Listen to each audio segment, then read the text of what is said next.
Noite, pessoal. Karen, Maurício, sejam bem-vindos.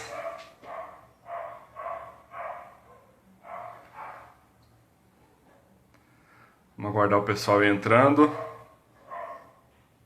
E aí, Karen, Patrícia.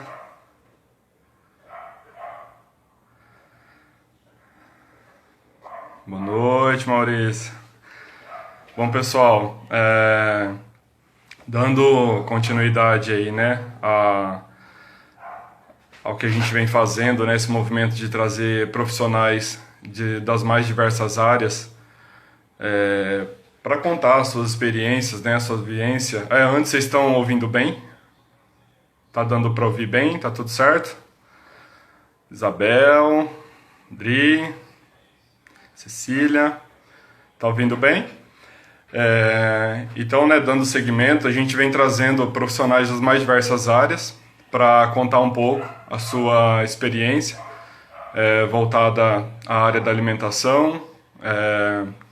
Nós trouxemos, né, a querida Karen Longo para a primeira, e a Patrícia, né, a doutora Patrícia, que na área da pediatria ela falou bastante, né, sobre a importância da alimentação saudável na imunidade da criança. E hoje o nosso convidado é o Luiz Carlos Dematê.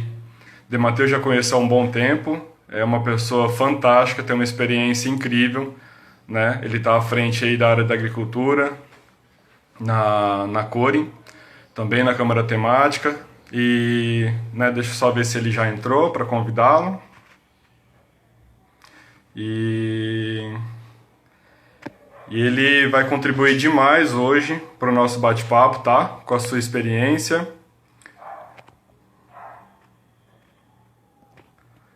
O Dematê ainda não pediu para entrar, para participar. Deixa eu achar ele aqui. Não. Também não. Pera aí, pessoal. Dematê tá pelo Cone Agricultura, né, Caroline? Ele só precisa pedir para participar.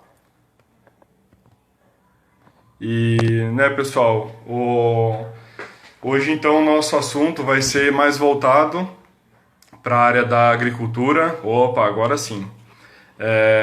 Para a área da agricultura e o que, né, a Corin Agricultura, que ela vem desenvolvendo, e também a gente vai falar principalmente sobre agricultura natural, tá bom? Vamos falar sobre agricultura natural, sobre o que ela vem ocorrendo as transformações que ela vem fazendo na sociedade e o que essa empresa, né, Corin, vem também, qual o seu papel dentro da sociedade, tá joia? Vou chamar o Dematê aqui.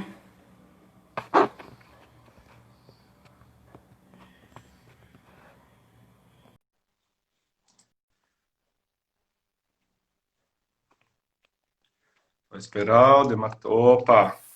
Ô, Dematê, boa noite. Boa noite, tudo bom, Danilo? Como é que vai? Eu tô bem. E o senhor, tudo jóia? Tudo jóia, graças a Deus.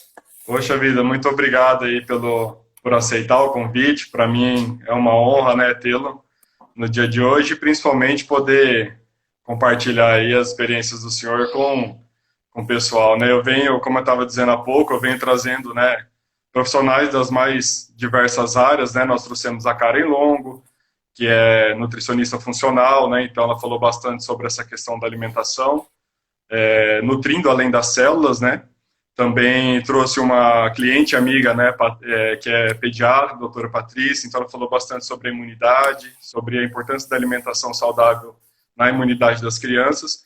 E hoje é uma honra, né, tê-lo contribuindo com a experiência, né, que o senhor tem há muitos anos, relacionada à agricultura natural. Então, gostaria de pedir ao senhor que se apresente, né, para o pessoal e também conte um pouco, né, de como o senhor vem atuando. Obrigado, Danilo, obrigado pelo convite. É uma grande honra estar aqui com você, né? Um agricultor aí também muita batalha, né? E Sim, coletando aí experiências fantásticas. Como o Mokichi Okada sempre, né, nos seus textos lá fala, os agricultores são um tesouro, né, da sociedade e você seguramente se inclui nisso. poxa, que honra. Eu sou, bom, atualmente sou o executivo-chefe, né, da Corin Agricultura, da Corin Agricultura e Meio Ambiente Limitada, é uma das subsidiárias do Grupo Corin. Né? Hoje o Grupo Corin é uma holding com 4 empresas, 4 subsidiárias. A Corin e a Agricultura é uma delas, a Agropecuária é outra, a Corin Varejo Franquias é outra e a Corin Alimentos é outra. Então são 4 empresas. Se nós observarmos, isso tudo foi sendo construído de uma forma bastante...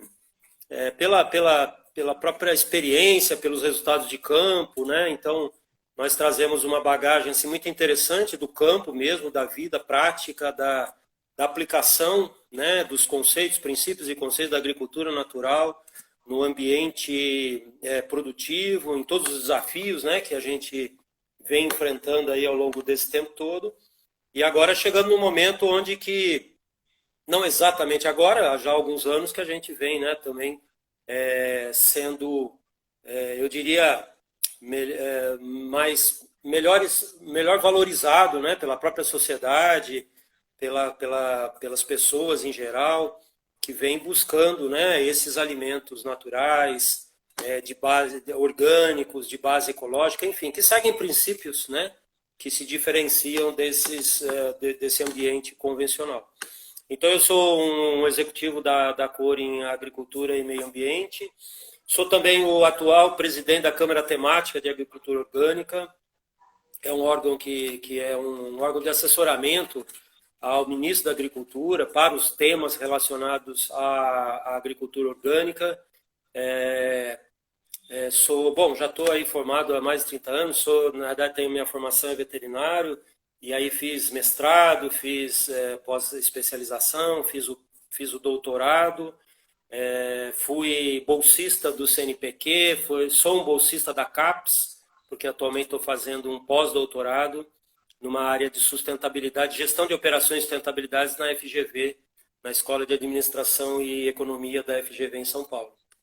Então é uma carreira aí de mais de 30 anos, né, sempre ligados a esses movimentos diferenciados, naquela época alternativos, né?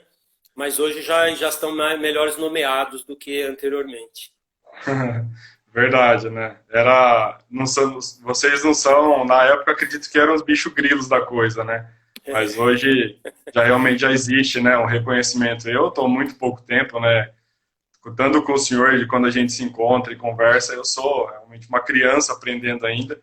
E vocês pegaram os primórdios, né? Ajudaram aí na formatação das leis da agricultura orgânica. Então, deviam ser meio os bichos grilos da vida e da agricultura, mas importante, né? Debater hoje, na verdade, não sei, a gente já está começando a ser enxergado, não como os diferentes, né? Mas caminhando aí para os futuros convencionais, né? Para a agricultura que a gente acredita que vai tomar o lugar, né, da agricultura em geral, né, que seja realmente praticado como era antigamente. Né? E fico muito feliz, né, de ter contato com pessoas como o senhor e de aprender muito sempre. Né? É um trabalho grande, sabe, de muitos grupos, de muitas pessoas, né, que estão aí há muito tempo. E nós, claro, a questão da Fundação Mokichi Okada, mantida, né, pela Igreja Messiânica, todos os princípios, conceitos que estão inseridos, né, em toda a filosofia de Mokichi Okada, principalmente nos textos e em tudo aquilo que ele escreveu, advogou e que ele desenvolveu relacionado à agricultura natural, como ele chamou.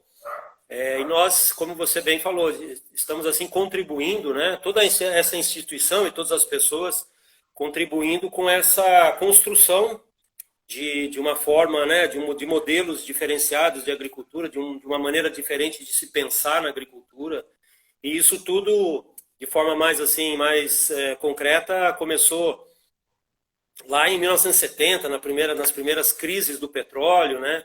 E depois já na década de 1980 veio em 87, né, que foi editado, efetivamente lançado aquele chamado relatório Brundtland, né?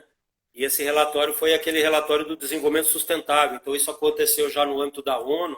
E de lá para cá, essas situações vieram ganhando estrutura, principalmente do ponto de vista das instituições, dos países, né?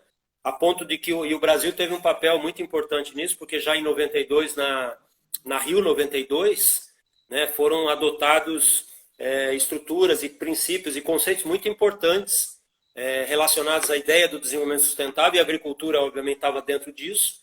E de lá para cá, a própria agricultura orgânica, né, tomou mais corpo, a ponto de que já em 97 nós já tivemos aquela IN 07, a famosa IN 07, né, e a professora Primavesi, por exemplo, teve um papel também importante no estudo, outros professores. Mas nós estivemos envolvidos em tudo isso, né, nessa construção toda, e aí só em 2003 é que passamos a ter a legislação efetiva, que é a Lei 10.831, né, que foi promulgada em 23 de dezembro de 2003, que é a Lei dos Orgânicos, e essa lei ela só foi regulamentada efetivamente em 2011, que ela entrou em vigor em 1º de janeiro de 2011, que a Lei dos Orgânicos entrou em vigor através das regulamentações, decretos e instruções normativas. E de lá para cá tem tido também um avanço interessante, e eu tenho tido um papel, eu diria assim, né, relevante nisso tudo, como presidente da Câmara, liderando uma série de movimentos, de ações, e que tem tido uma grande repercussão justamente nas demandas que nós fizemos para o Ministério da Agricultura, contribuindo, inclusive, no próprio esclarecimento do que é agricultura, do que são essas agriculturas, né? E tornando-as muito mais efetivas, práticas, objetivas, a ponto de que hoje, Danilo, uma coisa importante para se dizer é que os conceitos da agricultura orgânica e várias práticas desenvolvidas nesse campo, elas hoje já estão sendo utilizadas amplamente, mesmo nas agriculturas convencionais, né? Mesmo na agricultura convencional. É o caso, especificamente, eu estou falando aqui de maneira mais objetiva, mais exemplificada, é o caso do chamado Programa Nacional de Bioinsumos, que foi lançado pela ministra da Agricultura, Tereza Cristina, no dia 27 de maio, e é um marco regulatório fundamental para que uma série de iniciativas, de ações sejam melhor implantadas, sejam melhor reguladas nos ambientes produtivos, de tal forma que contemos, né, com uma base maior de oportunidades e de estratégias para que as produções, todas essas produções diferenciadas alcancem melhores condições de produtividade, melhores condições de qualidade, de capacidade de gerar riqueza e cadeias de valor, né, na qual agricultores, pessoas que estão lá no campo possam efetivamente acessar isso tudo e terem um futuro, né, um futuro não só para si próprios, mas para os seus filhos. Uma das coisas importantes que nós temos que fazer é essa mudança do cenário da agricultura de tal forma que os jovens se sintam motivados a ficar. Você é um exemplo, por isso que eu digo assim, que você é um exemplo muito bom disso, né? Se a gente olhar, sabe, do ponto de vista da questão das gerações, né? Na Europa, por exemplo, na Espanha, produtores em geral estão numa média de idade de 65, 67 anos, né? Produtores orgânicos, no entanto, já são de 45 anos, ou seja, tem pessoas mais jovens então, para produzir um alimento que para eles tenha algum significado, né? Então os jovens estão, de certa forma, voltando um pouco mais, e isso é algo fantástico para o efeito da chamada sustentabilidade, né? Senão, como é que a gente vai resolver o problema lá das gerações futuras se nós não conseguimos ter uma estrutura presente no campo, pessoas que tomam aquilo como seu meio de vida e desenvolvem o seu conhecimento, né? a sua expertise, as suas estratégias. Isso é um conhecimento, de fato, literalmente é um tesouro, né? É um tesouro que nós, como civilização, não podemos perder, né? E é nesse sentido que a gente tem grande vontade, né? de grande motivação de estarmos relacionados a isso e contribuir com todo esse grande desenvolvimento que está acontecendo. Perfeito, Matheus. Nossa, realmente, como o senhor disse, o Programa Nacional, né, ter surgido nesse momento realmente é um marco, né? E para nós, né, no campo,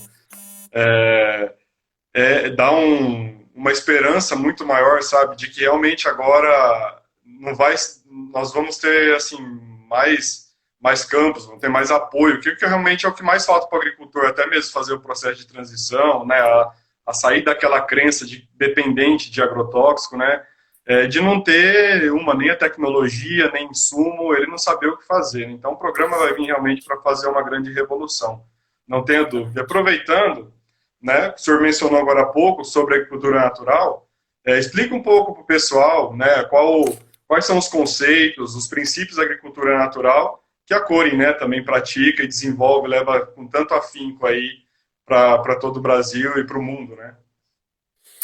A agricultura natural ela foi desenvolvida, né, preconizada por Mokichi Okada, um pensador japonês, né, e ele estruturou uma base, uma obra muito extensa, né, abordando questões ligadas à economia, à saúde, ao bem-estar, à arte, né? E essencialmente toda a filosofia dele resulta, o grande objetivo é a construção daquilo que ele denominou de um paraíso terrestre, um mundo isento da doença, da pobreza e do conflito.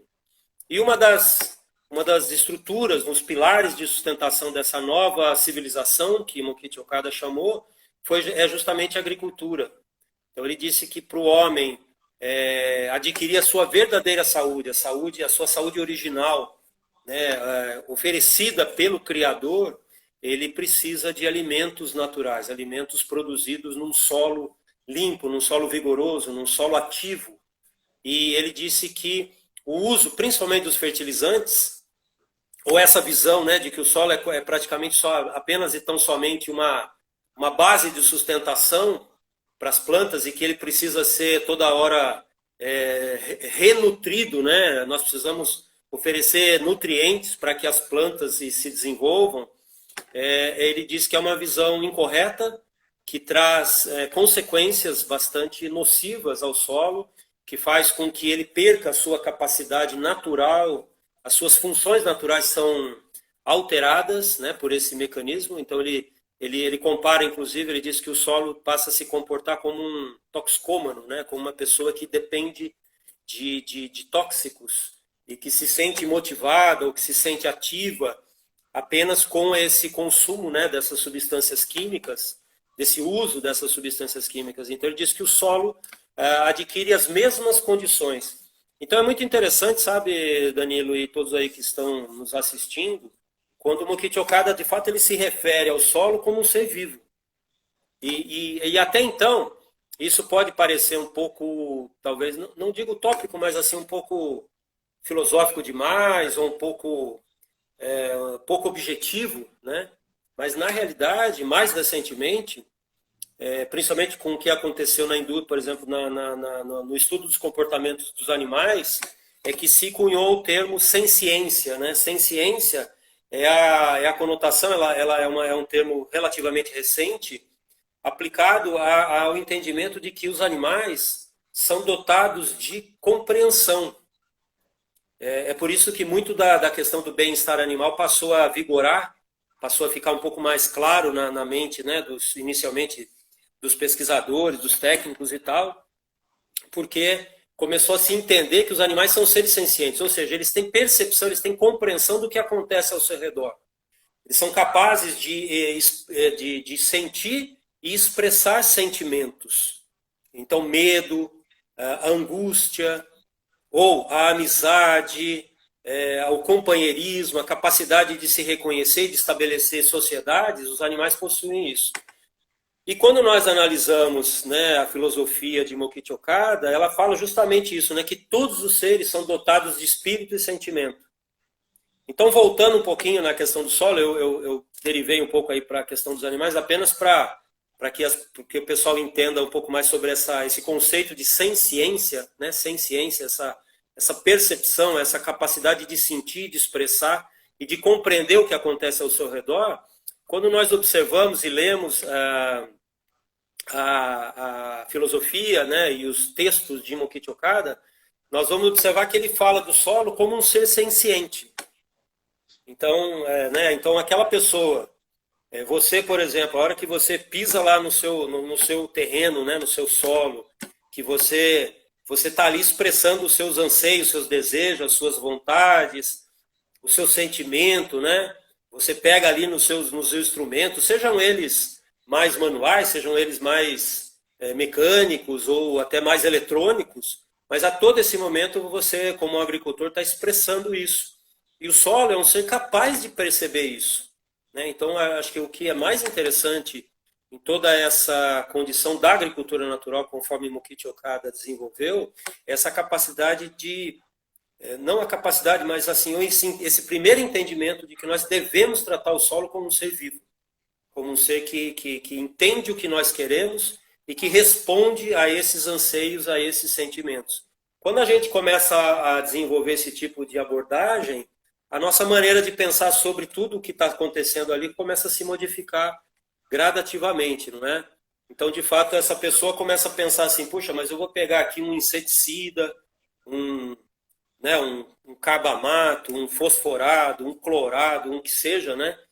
Um piretroide, que seja, e vou colocar nesse solo, será que é isso mesmo? Um herbicida, né? Será que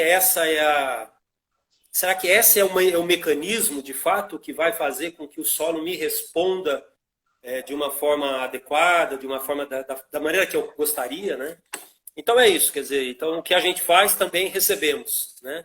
E aí, essencialmente eu diria que é isso. Então, Mokichi Okada desenvolveu toda essa filosofia que essencialmente ele falou muito sobre o solo, quer dizer, grande parte de tudo que ele escreveu falou sobre o solo, e uma outra parte ele falou sobre a energia vital dos alimentos. Ele disse assim, né, como ser vivo, como ser humano, é um ser dual, ele tem espírito e matéria. Os alimentos também que carregam o espírito do solo são, né, introduzidos no nosso corpo através do processo da alimentação. Então nós pegamos não só os nutrientes, né, as vitaminas, os minerais, as proteínas, os carboidratos que estão presentes nos alimentos, mas também absorvemos esse espírito do solo. Então esse solo criado, cultivado de uma forma adequada, expressa esse potencial, esse alimento carrega essa energia vital, e nós, nos alimentando, também nutrimos a nossa dimensão espiritual, não só a dimensão material, mas também nossa dimensão espiritual. Nos tornamos seres mais completos, mais integrados, mais capazes de nos relacionar de uma forma cooperativa e, portanto, construímos uma sociedade melhor, uma sociedade ideal. Então não há nenhuma viagem na maionese, né? Assim, dá para perfeitamente entender que tudo tem uma lógica muito bem posicionada, no qual a condição, né, de termos esse alimento rico em energia vital, ele é de fato um fator fundamental para que a gente crie uma sociedade mais justa, mais feliz, mais próspera e mais sadia, sobretudo, principalmente, né, nesse momento em que as questões de saúde aí ficaram tão em evidência, não é? Sim, perfeito. Olha, o senhor falando, vai passando um filme aqui de 17 anos atrás, né?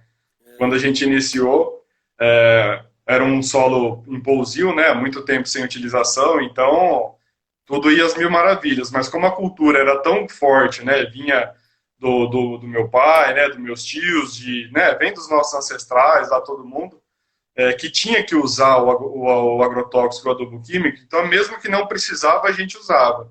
E a gente notou, assim, agricultores, né, que possam estar vendo ou que verão futuramente, e vão ficar gravadas no nosso canal no YouTube também, por aqui, todo mundo sabe que isso acontece.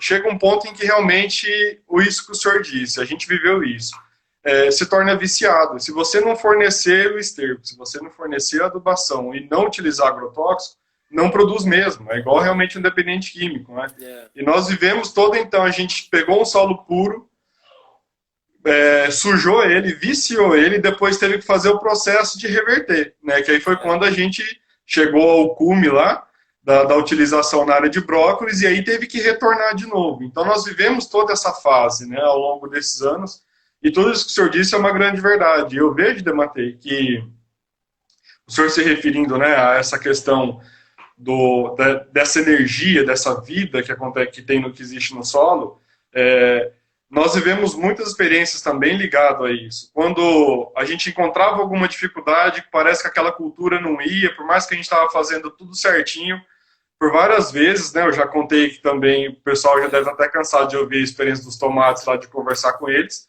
Até o nosso amigo Colato aí, né? Levei 600 quilos lá para ele de tomate. Quando a gente se voltava ao solo e conversava com o solo, né? A gente tirava o nosso eu ali, né? O agricultor que achava que estava fazendo tudo certo e reverenciava ao solo. E, olha, agora é com você, não tem mais jeito. Aí a cultura começava a crescer, desenvolvia. Então, eu sempre senti isso, me arrepio de falar. Eu sempre senti realmente uma ligação entre eu cultivando e o solo.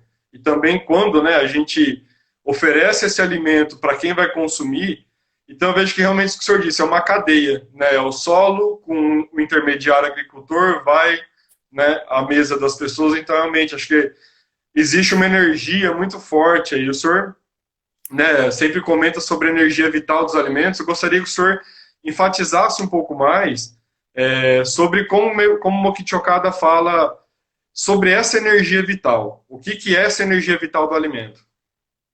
Essa energia vital, ele fala nesse sentido, né? Essencialmente é o alimento dotado de espírito, né? É a densidade espiritual do alimento.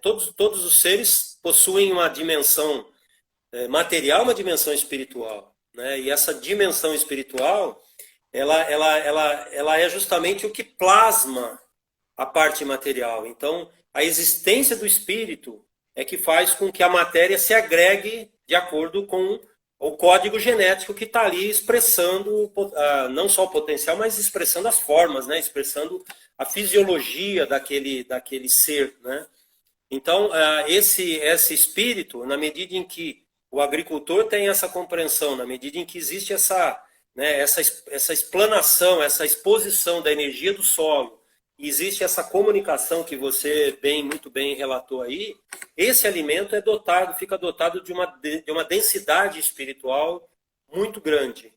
E essa densidade espiritual faz com que, inclusive, a gente, né, tem várias experiências pessoais aí. Observar, por exemplo, você, sei lá, vai lá pegar um alface, cortou o alface, naquele momento você fez a secção e, portanto, tirou ele daquilo que o nutria, certo? Mas essa densidade espiritual, quanto mais densa, mais tempo ela permanece. E, portanto, a gente observa que alimentos naturais produzidos dentro dessa situação, dessa condição, eles duram mais, não é verdade? Eles têm um shelf life maior. Por que eles têm um shelf life maior? Porque adicionamos um conservante? Não, né? Porque efetivamente ele está dotado desse espírito, e esse espírito vai gradualmente se desprendendo da parte material, e é por isso que a gente, né, se alimentando de um alimento fresco, né, ele está repleto, pleno de energia vital, e isso nos traz grande benefício, não é? E essa energia vital, talvez as pessoas às vezes pensam assim, mas isso é uma coisa espiritual. Claro que é uma energia, mas nessa energia é que se agrega a parte material, ou seja, a densidade nutricional de um alimento natural, por exemplo, ela é maior também. E nós temos experiências e temos até pesquisas sobre isso, né? E isso tudo está sendo cada vez mais compreendido. Então nós temos, por exemplo, pesquisas que foram feitas no morango, né, que produzíamos naquela época. Então sabemos que produtos, né, que foram desenvolvidos em sistemas naturais, eles têm uma série de moléculas, principalmente essas moléculas fenólicas, elas são, e que em última instância são nutrientes para nós, mas que as plantas as têm como uma forma, porque fazem parte da sua fisiologia e sobretudo do seu, falas aí entre aspas, assim, do seu sistema imune, não é? Então elas também, enfrentando seus desafios no campo, desenvolvem essa substância justamente porque fazem parte da sua capacidade de se defender, não é? de se harmonizar com o meio natural. E essas substâncias que as plantas produzem são para nós extremamente importantes, não é? São moléculas que têm efeitos nutricionais e são moléculas que têm o famoso efeito antioxidante, não é? E é por isso que alimentos naturais têm um potencial de nos trazer muito mais benefícios em termos de saúde, de nutrição. E quando nós passamos a nos nutrir dessa forma, as nossas células passam a ser melhores nutridas, né? Uma coisa é a nossa sensação de plenitude, comemos e tal, mas isso podemos comer lá mesmo um alimento não tão rico em energia vital, mas aí vamos nos sentir plenos. Mas o problema é que a nossa célula passa a ter uma certa fome de os devidos nutrientes que ela deveria receber. Quando a célula não recebe esses nutrientes, esses micronutrientes, principalmente, nesse caso, ela entra em estresse, chamado estresse oxidativo, não é? E esse estresse oxidativo está na base de uma série de doenças e de coisas que afetam, né? De situações de malefícios que afetam os tecidos. Por exemplo, o câncer ele é originado também por esses mecanismos de estresse oxidativo, né? Então, quando nós temos efetivamente essa nutrição, eu estou falando um pouco assim, caminhando um pouco para esse lado, só para que o pessoal também não entenda que a gente só está falando de espírito num contexto assim, sem uma devida relação com a matéria. Não é? Mokichi Okada sempre enfatizou muito isso. A matéria se relaciona com o espírito se relaciona com a matéria. A grande lógica de tudo é justamente buscar esse equilíbrio, né, que Mokichi Okada chamou de Izunome, né, que é esse ponto no centro, que é onde emana essa energia vital. E é por isso que eu estou caminhando um pouco aí para essas explicações um pouco mais da fisiologia, da questão da célula e tal, mas só para a gente entender que tudo isso está relacionado, né? Quando a gente está abordando uma questão do ponto de vista da densidade espiritual, nós não estamos falando de questões metafísicas apenas, mas estamos efetivamente fazendo relação com aspectos concretos que se manifestam e que a ciência está cada vez mais apta a entender isso, sabe? Até porque as pessoas estão buscando esse tipo de compreensão e a ciência também não deixa de ser uma atividade humana no qual tem a finalidade também de servir, né, e de prestar esclarecimentos aonde ela é questionada. Isso tudo vem acontecendo, felizmente, né, e vem abrindo todo um caminho de conhecimento, de entendimento, e esse conhecimento, esse entendimento vem estar fortalecendo as nossas convicções, na verdade, toda a nossa condição de produzir alimentos com essa energia vital, de estarmos cada vez mais relacionados a esse tipo de atividade que, felizmente, vem crescendo, vem se expandindo no Brasil e no mundo. Perfeito. Nossa, não, o senhor, toda a correlação que o senhor fez, acho que isso a gente precisa realmente ouvir, sabe, para não ficar só uma questão, penso eu, Tademate, só técnica, né? Então, que a agricultura orgânica, natural, que ela é livre dos químicos, mas que realmente há esse invisível, né, que é, na verdade, o primordial. As pessoas precisam entender, né, que realmente acontece tudo isso invisivelmente e que é, né, o primordial, né, para a nossa saúde, para também entender tudo isso, né? Perfeita a colocação do senhor, acredito que deu para todo mundo entender tranquilamente. E eu queria perguntar para o senhor, já que o senhor mencionou, né, tudo em relação a isso, também no início a Mokichi Okada, né, como teve outras atividades, como que ele posiciona a agricultura natural dentro da obra dele? Como que ele, como preconizador dessa agricultura, como que ele posiciona a agricultura dentro da sua obra? Mokichi Okada, ele coloca de fato a agricultura como um pilar de sustentação de uma nova civilização, né? Então ele deixou assim três dimensões principais aí, que é a agricultura natural, a arte, né? E que nós de maneira mais prática assim desenvolvemos muito através das flores, da ikebana, do sangetsu, né? E também através da emanação de uma energia espiritual que ele denominou de Jorei. Então ele coloca a agricultura natural como um pilar de sustentação dessa nova civilização. E se a gente for olhar, quando eu também, no início, tal, entendendo, poxa, mas por que uma pessoa, né, um Mokichi Okada, como um espiritualista, como um religioso também, por que ele colocou a agricultura desse jeito? Por que a agricultura, nessa estrutura filosófica e religiosa que ele desenvolveu, ela tem um papel tão central? E se a gente for olhar, o próprio desenvolvimento humano, o próprio desenvolvimento da civilização, não é? Ele tem a agricultura como uma base.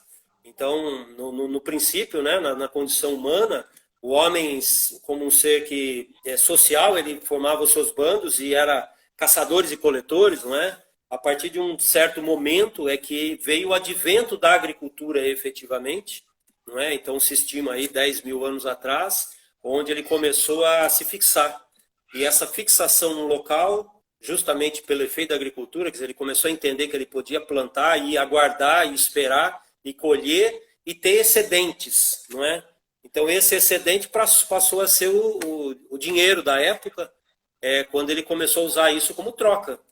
E foi esse dinheiro e essa condição de se estabilizar num dado local que fez com que foi se construindo vilas, né, comunidades, que se transformaram em cidades, que se transformaram em estados, que se transformaram em países, né?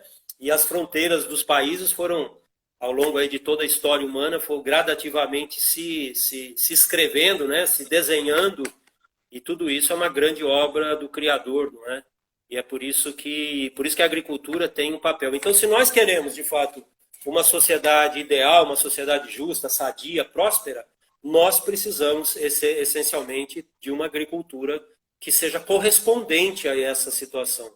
E, do nosso entendimento, a agricultura natural tem todos os elementos para ser a agricultura que corresponde a esses elementos, de fato, de uma sociedade ideal, né? Isenta da doença, da pobreza e do conflito. Nossa, perfeito. E como o Brasil ele se enquadra, ele se posiciona nesse contexto de Matê? O Brasil bom, claro, temos um potencial agrícola aí. O Brasil é um dos maiores players, né, de agricultura do mundo, né, com escalas de produção extremamente significativas e, obviamente, está entre os principais países produtores do mundo. Mas eu diria também que tem esse lado, apesar das pessoas muitas vezes, né, a gente sempre tem infelizmente o brasileiro ainda tem uma visão muito crítica do país, não é? Tem uma tendência de ser, isso é uma opinião muito pessoal, viu, Danilo? Nem tem muito a ver assim com o tema, mas eu sempre aproveito como eu também já tenho uma certa idade, como já tenho, né? Já tenho aí a minha tese, já tenho um livro, já tenho filhos, já plantei muita árvore, então eu me sinto no direito de falar um pouco. E eu acho que os jovens, né, principalmente os jovens, acho que fazem uma crítica muito, muito, muito virulenta, sabe? Eu acho que isso não é bom, não. A gente deveria ser mais comedido, ser mais olhar um pouco mais as coisas, sabe? Eu também tenho uma experiência do mundo, né? Viajei bastante, fiquei um tempo lá fora fazendo doutorado, então, sabe? A gente não deve nada para ninguém, não. A gente tem uma estrutura muito boa. E o Brasil tem um papel muito importante na questão da agricultura natural, por exemplo. Nós somos o país que mais tem estruturas de agricultura natural de todo o mundo, né? A agricultura natural foi desenvolvida no Japão, inicialmente, claro, Mokichi Okada e tudo o que aconteceu lá. E trouxemos de lá, graças aí aos pioneiros e todo mundo, aos pioneiros trouxeram de lá, e temos muita gratidão a todos eles, mas é aqui onde a situação vem se desenvolvendo de forma mais ativa, mais expansiva, não é? Então nós temos que ter muito orgulho disso. Temos uma estrutura de agricultura orgânica muito bem implantada, temos normativas que são copiadas por outros países, né? A Instrução Normativa Brasileira de Agricultura Orgânica é uma instrução aí N46, é uma instrução normativa muito, muito complexa e construída com uma base social muito importante. Ela não é uma normativa técnica simplesmente feita pelos técnicos do Ministério da Agricultura, mas ela foi construída por uma relação social, por uma base social muito legal, muito importante, e que dá a ela uma robustez, sabe? Uma força muito interessante. E nesse contexto, nós temos já uma agricultura orgânica de dimensões consideráveis, né? Nós temos uma agricultura orgânica no país, em termos de mercado, que é igual, talvez um pouco já maior, do que acontece no próprio Japão, do que acontece na Espanha, do que acontece na Austrália, do que acontece em muitos países europeus, não é? E nós somos, claro, eu estou falando aqui para países ricos, né? Países de alta renda, né? E o Brasil ainda não tem essa condição social e econômica desses países. Mesmo assim, a gente vem desenvolvendo. Hoje nós podemos contar aí com mais de 20 mil agricultores orgânicos cadastrados, né, no Cadastro Nacional de Produtores Orgânicos. Temos aí um mercado de agricultura orgânica aí ao redor de praticamente 4 a 5 bilhões de reais por ano, né? Então, e aí com boas possibilidades Isso vem crescendo e vai crescer cada vez mais a partir de soluções produtivas, soluções técnicas que estão aparecendo. E nós fizemos tudo isso, eu diria assim, na unha mesmo, sabe? Porque nunca contamos com apoios, por exemplo, né, países ricos, como eu disse, países europeus e tal. Então, governos, o Estado, né, tomou aquilo como uma questão estratégica e faz investimentos e oferta, né, recursos para a pesquisa, para o desenvolvimento, principalmente para o desenvolvimento dos mercados, né, porque vem naquilo algo importante. No Brasil, isso nunca aconteceu, né? Então, eu diria assim que o nosso papel, como eu disse, veio na unha, mas está indo, né? Estamos pegando a coisa na unha aí, mas está acontecendo, e mais empresas aparecendo, estruturas regulamentares, né, normativas mais consistentes, como, por exemplo, novamente falando aí do Programa Nacional de Bioinsumos. Então, isso faz com que os agentes, agricultores, produtores, empresas, agroindústrias, passem a olhar o ambiente de uma forma mais positiva, mais proativa, não é? Sabendo que concorrências desleais vão ser cada vez mais, não totalmente eliminadas, eu diria, mas a sociedade também mais consciente consegue se defender, né? Consegue primar pelos seus direitos, e entendendo que é uma agricultura orgânica, ou que é um selo de produto orgânico, e tudo isso tem muito valor, né? Muito valor. E isso vem acontecendo. E o Brasil, por exemplo, nós temos uma agricultura orgânica maior do que todos os países latino-americanos, do que todos os países centro-americanos, do que todos os países africanos, do que, como eu disse, muitos países europeus, do que a maioria dos países asiáticos, né? Então, a gente está aí, estamos nos posicionando. Eu diria que nos próximos 5 anos aí, a gente pode adotar ainda, alcançar uma posição ainda mais relevante nesse quadro mundial, global, né, relacionado a conceitos e a princípios de agricultura e a produções e a métodos produtivos mais sustentáveis. Sem dúvida. Eu dematei o senhor dizendo, né? É como diz um amigo meu, é do couro fazendo a correia. Vieram até agora, né? Eu acho que até fazendo o cinto também, fazendo tudo, né? Vocês vieram realmente desbravando, né? E sem incentivo. A gente sabe, né? O quanto a indústria química, o quanto, né? Ela é incentivada, né? E para o nosso segmento realmente sempre foi escasso, né? Realmente é na batalha mesmo, no trabalho árduo. E isso realmente é gratificante, né? Ver nosso país caminhando para um cenário de agricultura orgânica tão promissor, né? Como vem realmente assim. Isso nos dá orgulho. E também, né, para complementar um pouquinho isso, que eu acho bastante importante, sabe? Precisa ainda de muita pesquisa e desenvolvimento. Isso que às vezes, né, o pessoal na cidade, quero um produto orgânico, então ele vai olhar o preço, tal, né, mas é caro, tal.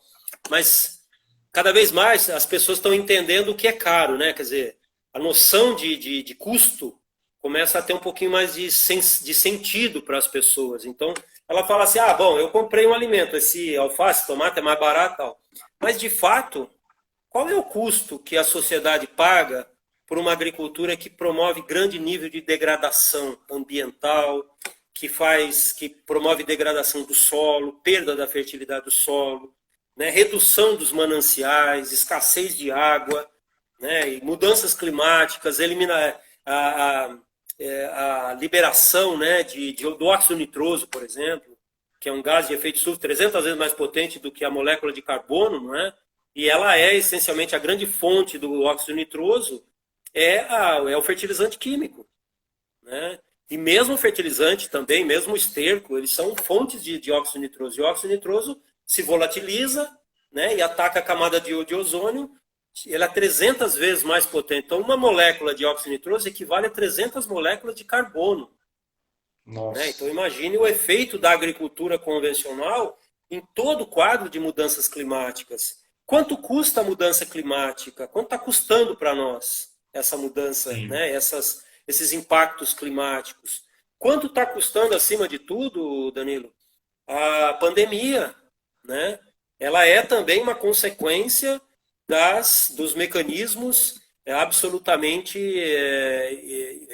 inadequados para lidar com todas as estruturas, com todos os ecossistemas, né? Então nós estamos efetivamente degradando num nível em que nós estamos nos fragilizando a nossa própria sobrevivência, né? Estamos destruindo os ecossistemas que são os filtros, né? Mais ou menos como se o carro nosso, em vez de ter um filtro limpo, funcionando, tem lá um filtro já todo sujo, que já não filtra, né, não filtra muita coisa, e aí o motor já começa a sofrer os danos das partículas que estão entrando. E a natureza, os ecossistemas, eles são os nossos filtros, né? Para que justamente vírus e milhares aí de cepas de vírus e de coronavírus, principalmente, estejam nos seus lugares e não tão próximos da gente. Então, esse é o efeito de agriculturas e de mecanismos, né, e de produção animal, por exemplo, que não levam em consideração toda essa compreensão dos equilíbrios ecossistêmicos que devem fazer parte de tudo aquilo que nós fazemos, não é? Sim, nossa, perfeito, Dematê. Essa relação, né, também de custo, né, de preço, é como o senhor disse, quanto custa isso? Nossa, isso é caro, mas assim, a gente tem, né, diariamente atuando em todas as frentes, né, tanto cultivando, vendo a mudança da saúde do agricultor, né, que a gente tem acompanhado também com os clientes, né, dia a dia. Teve um relato, né, recente de uma cliente que ela tinha urticária quando ela comia morango. E aí ela não mais comia morango. Aí ela pediu, né, e ela comeu morango orgânico. E aí ela falou, ela mandou um depoimento pra gente, falou, olha, na verdade, então hoje eu vejo que o meu problema não era com o morango, que ela tinha associado ao morango, meu problema era com o agrotóxico do morango. Então, né, isso é só a pontinha mesmo, né, a pontinha final ali, mas isso tudo que o senhor está dizendo, né, inclusive em relação à pandemia, eu queria que o senhor pudesse, né, ainda é um assunto tão atual, que o senhor explanasse um pouco mais, principalmente, qual é esse relacionamento, né, o senhor deu uma breve explanação, mas principalmente no campo da agricultura e da pecuária, qual a relação dela, né, conosco, né, e também na agricultura e na pecuária. Sim.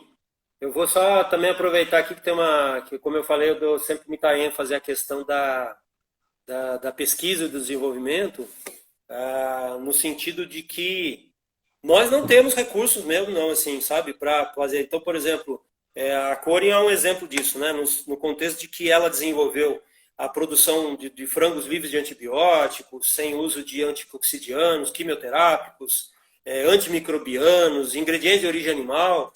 E isso tudo foi feito por ela, né? E veja que isso serviu de exemplo para as grandes empresas do Brasil, né? Que são empresas gigantes, que são as grandes empresas do mundo, e inclusive empresas dos Estados Unidos e países europeus que passaram a usar esse modelo também para desenvolver os seus mecanismos para a produção dos frangos lá livres de antibióticos. Então,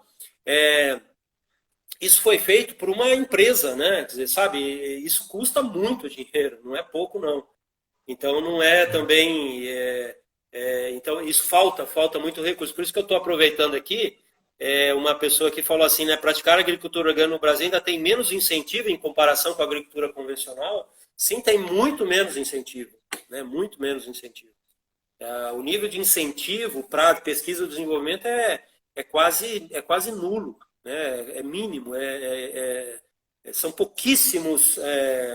São pouquíssimas aberturas de condições para que algumas coisas, né, que a gente chama de esses trabalhos de pesquisa mesmo, né, que são essas liberações de verba, que são abertas aí para que os agentes apliquem para conseguir recursos. Então, para a agricultura orgânica, isso é muito escasso.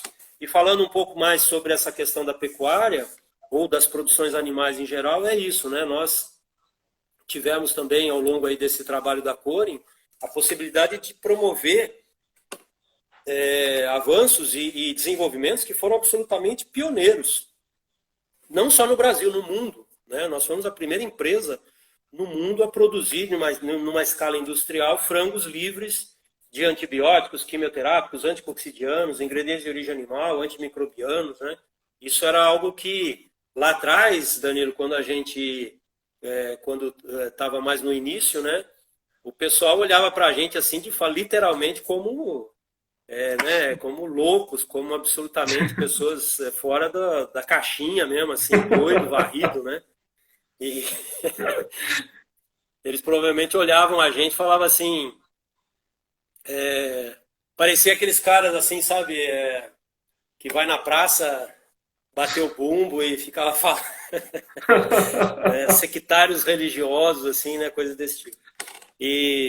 Mas isso é muito interessante, sabe? Por isso que eu valorizo muito, tenho muita gratidão, na realidade, por Mokichi Okada, pelo que ele escreveu, porque nós literalmente só fomos isso, né? Fomos pessoas que, acreditando em Mokichi Okada, tomamos isso como uma meta, como um caminho, né? Não diria nem como uma meta, como um caminho, e isso fez com que adotar a filosofia da agricultura natural, Danilo, faz com que a gente abra literalmente uma janela do futuro, sabe?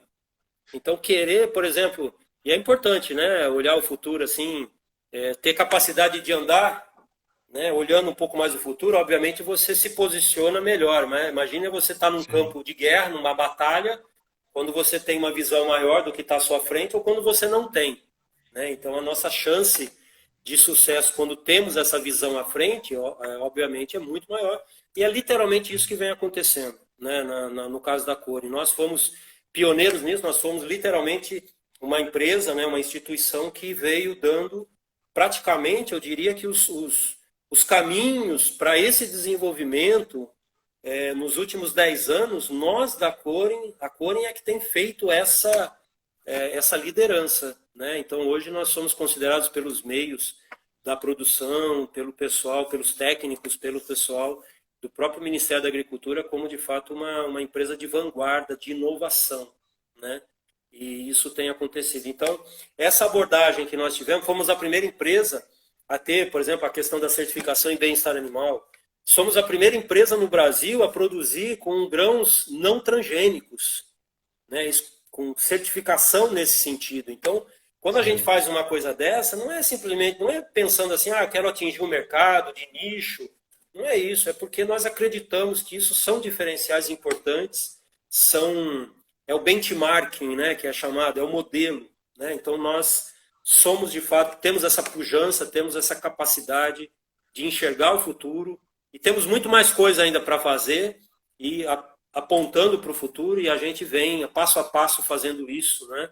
E todos os nossos desenvolvimentos têm muito dessa característica, porque volto a valorizar aquilo que Mokichi Okada escreveu. De fato, é uma janela para o futuro, é como se fosse, é quase que uma bola de cristal, sabe? À medida em que vamos lendo os textos, né, que vamos compreendendo, ele vai, claro, assim, de maneira muito pragmática, nos colocando um pouco mais à frente, né? Fazendo com que os nossos passos sejam talvez um pouco mais rápidos e a gente vai trilhando esse caminho. E o futuro é isso, sabe? É um caminho de um desenvolvimento sustentável, né? Essencialmente é isso. Fazemos hoje aquilo que as gerações futuras também poderão fazer, também poderão desfrutar, também terão recursos, né? Para poder sobreviver e não sobreviver apenas, mas viver um mundo feliz, um mundo próspero, um mundo sadio, né? Então, literalmente é isso. Nós precisamos construir uma sociedade que se sustente, né? Temos nossos filhos, os filhos dos nossos filhos, e por aí vai ainda por milênios, e sei lá, né, como é que é o caminho disso tudo. Mas isso é fundamental. E nossos trabalhos fomos a primeira empresa, por exemplo, a produzir a tilápia, né, sem uso de hormônios de reversão sexual, sem uso de antibióticos, né? Fomos a empresa que desenvolveu uma produção mais consistente na produção do gado sustentável no bioma pantaneiro e no gado, na produção do gado orgânico, né? E isso fez com que o governo do estado do Mato Grosso do Sul reconhecesse o valor disso para o bioma pantaneiro, que é um bioma de importância global, né? Ali é enfim, a importância da biodiversidade, daquilo que aquele bioma representa para o equilíbrio do planeta é absolutamente fundamental. E o estado do Mato Grosso do Sul, reconhecendo esse trabalho, criou uma lei, né, e editou uma lei, criou uma lei vigente, né, está funcionando já há 2 anos, que ele devolve 67% do ICM que ele recolhe a partir do gado que foi abatido num frigorífico, volta para o produtor do gado orgânico. Essa é uma das primeiras e das principais políticas públicas que o Brasil desenvolveu. Né? Isso é aquilo, voltando àquela questão, isso é um incentivo que o Estado do Mato Grosso do Sul concede aos produtores de gado orgânico e de gado sustentável originados no bioma pantaneiro. E fomos nós que fizemos isso também. Foi a Coren que enxergou essa relação da produção com um bioma tão atacado, né? tão na mídia, né? E nós tivemos também essa capacidade de reconhecer isso. E por aí vai, né? Tem muita coisa aí, tem muita... Nossa, debater, vou viajando aqui, a gente tem tema, o Instagram tinha que liberar 2 horas, pelo menos, aqui, né? Ou então, fica como já um pré-convite para uma próxima live para falar, né, ainda mais sobre como a Coren vem se posicionando, né? E os diferenciais, né, de todos os sistemas produtivos. E nós temos aí 4 minutinhos, aproveitando só um ganchinho, eu acho que o pessoal precisa saber, poucos sabem disso, mas a Coren, né, no sistema produtivo, ela tem uma outra ação que é muito profunda no meu ponto de vista, que é uma cerimônia, um sufrágio que a Coren faz em respeito aos animais, aos que são abatidos. O senhor pode explicar? Nós temos aí 3 minutinhos, na verdade. 3 minutos. E deixa um gostinho de quero mais para a próxima, mas explica o pessoal um pouquinho sobre como que funciona isso. Novamente, né, baseado nesses princípios da agricultura natural e da filosofia, entendendo que todos os seres são dotados de espírito e sentimento, né, nós, de fato, anualmente, no mês de agosto, realizamos lá no Polo de Agricultura Natural em Ipeúna, um culto dedicado a agradecer esses animais que são sacrificados, que servem de alimento. Não são só esses, viu, Danilo? Não são só esses que são sacrificados como servem de alimento, mas quando o ser humano faz agricultura, ele também coloca em risco e tem o sacrifício de uma série de animais que ali viviam, né? Então, sim, nós geramos impactos e esses impactos precisam ser devidamente reconhecidos e nós temos que... então, o culto é a nossa maneira de agradecer a Deus por toda a criação da natureza e pelos animais que foram sacrificados no exercício das nossas atividades, de tal forma que eles serenem seus espíritos, né? E essa serenidade do espírito que é fundamental até mesmo para a qualidade do alimento, né? As pessoas, novamente, aqui fica também, vamos ter que conversar nisso, explicar isso mais à frente, mas é a mesma lógica que eu expliquei lá do alimento vegetal, né? Esse espírito também está presente, esse espírito do animal está presente naquele pedaço de carne, no ovo, enfim, que nós nos alimentamos. E se nós rendermos graças àquilo, efetivamente agradecendo, esse espírito serenado, ele também tem um papel importante na nossa nutrição, no nosso desenvolvimento, ao longo de toda a evolução humana, da sociedade humana. E por aí vai, né? Então é nesse sentido que nós realizamos esse culto, agradecendo, né? E isso tem um efeito maravilhoso, né? A gente tem experiências ali que são fantásticas e qualquer pessoa que pisar naquele local sente, né? Tem essa percepção da energia, da vibração espiritual, da vibração que aquele local tem, e é por isso que ali nós consideramos de fato também como um solo sagrado, né? Do desenvolvimento da agricultura natural, e é um local um centro, né? de manifestação dessa vibração, dessa energia, no qual nós estamos aí desenvolvendo e nos esforçando a cada dia para que isso possa ser útil a toda a humanidade. Caramba, Dematê. Poxa, olha, temos aí 25 segundos. Já fica um pré-convite para uma próxima, assim, para a gente bater um papo ainda mais sobre o que a Coren vem desenvolvendo. Eu quero agradecer do fundo do coração a permissão de ter o senhor dando essa aula para a gente hoje. Muito obrigado, viu? Obrigado, Danilo. Obrigado a todos aí que participaram. Um grande prazer e fico à disposição para uma próxima oportunidade. Maravilha, vamos marcar sim. Muito obrigado. Um abraço. Obrigado, um abraço.